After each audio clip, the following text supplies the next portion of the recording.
ଆଜିର ଗପ ହାତୀ ଓ ପିମ୍ପୁଡ଼ି। ବହୁଦିନ ତଳର କଥା। ଗୋଟେ ଜଙ୍ଗଲରେ ହାତୀଟିଏ ରହୁଥିଲା। ହାତୀ ବହୁତ ବଳଶାଳୀ ଥିଲା। ଏଥିପାଇଁ କି ତା ମନରେ ବହୁତ ଗର୍ବ ଥିଲା।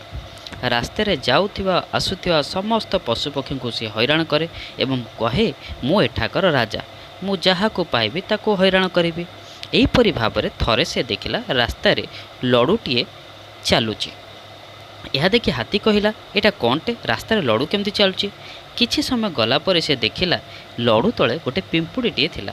ପିମ୍ପୁଡ଼ିଟି ଲଡ଼ୁ ନେଇକି ଯାଉଥିଲା। ହାତୀ ତାହା ଜାଣିପାରିଲା। ତାପରେ ସେ ପିମ୍ପୁଡ଼ିଟିକୁ ରଖିବା ପାଇଁ ଚେଷ୍ଟା କଲା। ପିମ୍ପୁଡ଼ି ଏକଥା ଦେଖିସାରି କହିଲା, ତୋର ହସିବାର ଯଦି ସରିଯାଇଛି ମୋ ରାସ୍ତା ଛାଡ଼ିଦେ। ହାତୀ କହିଲା, ମୁଁ ଏଠାକାର ରାଜା, ମୋତେ ସମସ୍ତେ ଡରନ୍ତି, ତୋତେ ଡର ଲାଗୁନି? ପିମ୍ପୁଡ଼ି ଏକଥା ଶୁଣି କହିଲା, ମୁଁ କେଉଁଥିପାଇଁ ଡରିବି? ହାତୀ କହିଲା, ମୁଁ ବଳଶାଳୀ, ସମସ୍ତଙ୍କୁ ମାରିଦିଏ, ସେଥିପାଇଁ ତୋତେ ଡରିବାକୁ ପଡ଼ିବ। ପିମ୍ପୁଡ଼ି କହିଲା, ନା, ମୁଁ କଦାପି ଡରିବି ନାହିଁ। ହାତୀ ଏଥିରେ ବହୁତ ରାଗିଗଲା ଏବଂ କହିଲା, ଠିକ୍ ଅଛି, ତୁ ଡରିବୁନି କେମିତି ଦେଖିବି। ପିମ୍ପୁଡ଼ି କହିଲା, ମୁଁ ବହୁତ ପରିଶ୍ରମ କରିକି ଲଡ଼ୁଟି ଆଣିଛି, ମୋ ବାଟ ଛାଡ଼ିଦେ, ମୁଁ ପଳେଇବି। ହାତୀ କହିଲା ଯେ, ନା, ମୁଁ ତୋର ବାଟ ଛାଡ଼ିବି ନାହିଁ। ପିମ୍ପୁଡ଼ି କହିଲା, ନା, ଛାଡ଼ିବୁନି, ମୁଁ କିନ୍ତୁ ଯିବି ହିଁ ଯିବି। ହାତୀ ଭାବିଲା, ତାହେଲେ କ'ଣ କରିବି ଯାହାଫଳରେ ମୁଁ ଆକୁ ବଳଶାଳୀର ପ୍ରମାଣ ଦେବି। ହାତୀ ଏହା ଭାବିକି ଧୀରେ କିନା ପିମ୍ପୁଡ଼ି ପାଖକୁ ଯାଇ ତା ଉପରୁ ଲଡ଼ୁଟିକୁ ନେଇଗଲା ଏବଂ ସେ ଲଡ଼ୁଟିକୁ ନେଇକି ନିଜର ଗୋଡ଼ ତଳେ ରଖି ତାକୁ ଚାପି ଫଟେଇ ଦେଲା, ନଷ୍ଟ କରିଦେଲା। ପିମ୍ପୁଡ଼ିର ବହୁତ ମନ ଦୁଃଖ ହେଲା। ହାତୀ କହିଲା, ଦେଖେ, ତୋର ମୁଁ କ'ଣଟା ଅସୁବିଧା କରିଦେଲି।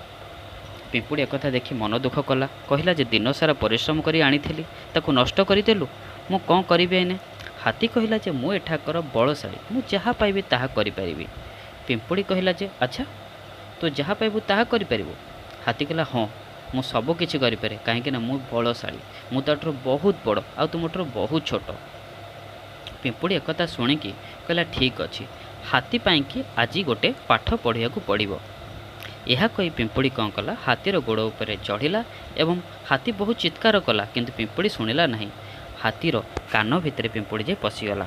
ହାତୀ ରଡ଼ି ଛାଡ଼ିଲା, ଚିତ୍କାର କଲା, ଛାଡ଼ିଦେ, ମୋର ଭୁଲ ହେଇଯାଇଛି, ଆଉ ତୋତେ କେବେ ବି ହଇରାଣ କରିବି ନାହିଁ। ପିମ୍ପୁଡ଼ି କହିଲା, ନା, ତୁ ସମସ୍ତଙ୍କୁ ହଇରାଣ କରୁଛୁ, ଆଜି ମୁଁ ତୋତେ ପାଠ ପଢ଼େଇବି। ଏହା କହି ସେ କାମୁଡ଼ି ଦେଲା। ହାତୀ ବହୁତ ଚିଲ୍ଲାଲା, ବହୁତ ଚିତ୍କାର କଲା। ପିମ୍ପୁଡ଼ିକୁ ତା ଉପରେ କ୍ଷମା ଆସିଲା ଏବଂ ପିମ୍ପୁଡ଼ି କହିଲା, ଦେଖ ହାତୀ, ଆମେ ସମସ୍ତେ ଛୋଟ ବଡ଼ ହେଇଥାଇପାରୁ, କିନ୍ତୁ ସମସ୍ତେ ସମାନ। ପିଲାମାନେ, ଆମେ ସମସ୍ତେ ସମାନ, କେହି ଛୋଟ ବଡ଼ ନହଉ। ଧନ୍ୟବାଦ।